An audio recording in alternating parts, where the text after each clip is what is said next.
அமெரிக்க அதிபர் Donald Trump, Russia தனது Ukraine போரை 50 நாட்களில் முடிக்கவில்லை என்றால், அதிரடியான புதிய எகனாமிக் சாங்ஷனை எதிர்கொள்ள வேண்டும் என திங்கள் அன்று தெரிவித்தார்.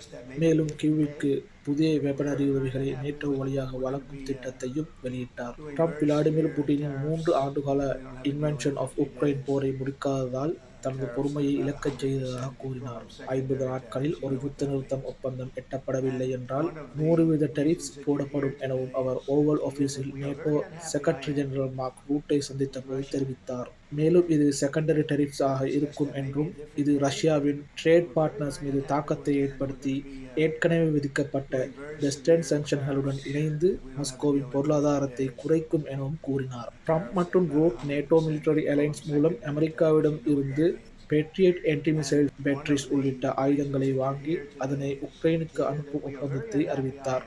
இது மிகவும் பெரியது என ரூட் கூறினார். இது US அதிக செலவழிக்க வேண்டிய நிலையை சமப்படுத்தும் முயற்சி என அவர் கூறினார்.